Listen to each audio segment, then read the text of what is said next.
sujet qui nous intéresse pour l'heure, c'est cette purge. On va en parler avec vous, Emmanuel Navon. Bonsoir. Vous êtes professeur de relations internationales à l'Université de Tel Aviv.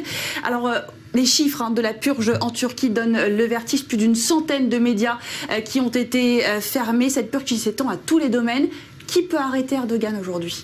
À ce stade, personne. Avant même la purge, on sait très bien que la Turquie était le pays au monde avec le plus de journalistes arrêtés et emprisonnés.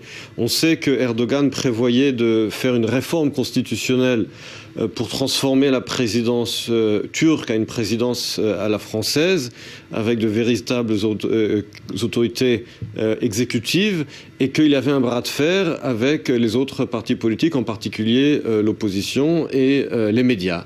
Et là, cela lui donne véritablement l'opportunité de lui donner le champ libre. Et finalement, ce dont on s'aperçoit, c'est qu'il est en train de détruire ce qu'il restait de la démocratie pour laquelle les Turcs ont risqué leur vie lorsqu'il les a appelés à rentrer dans la rue pour arrêter les tanks des rebelles. Et finalement, c'est un dessein qui est prévu depuis longtemps. Je le disais, le ministre de l'Énergie affirme que finalement, ces purges, elles étaient prévues même avant même la tentative de coup d'État. Mais on se rend compte que ce putsch, c'est du pain béni pour Erdogan aujourd'hui. D'une certaine manière, oui, et il va bien entendu beaucoup trop loin, et on n'entend pas vraiment aujourd'hui de véritables voix en Occident pour l'arrêter. C'est parce que la Turquie est un allié dans la lutte contre Daesh. Pourquoi on n'ose pas aujourd'hui s'attaquer à la Turquie?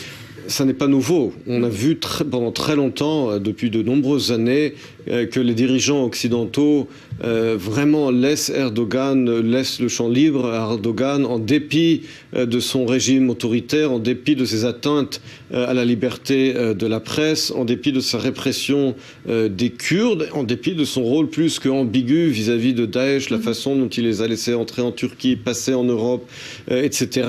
La Turquie reste membre de l'OTAN, la Turquie reste un acteur incontournable pour essayer d'arrêter l'émigration ou le phénomène de réfugiés vers l'Europe, et donc les pays occidentaux, en particulier européens, le laissent faire, mais plus il le laisse faire, plus il continuera dans sa voie. La question migratoire, c'est ce que vous dites? C'est une des choses qui les tient, la question migratoire, en particulier l'Allemagne.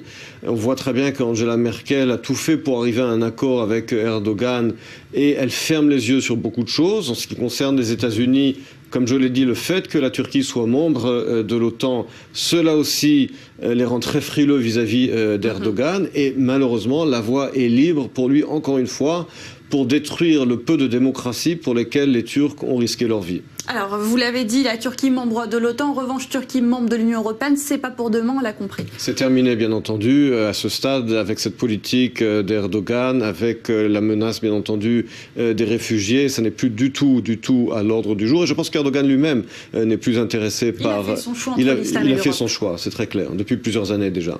Merci beaucoup pour ce décryptage, Emmanuel Navon.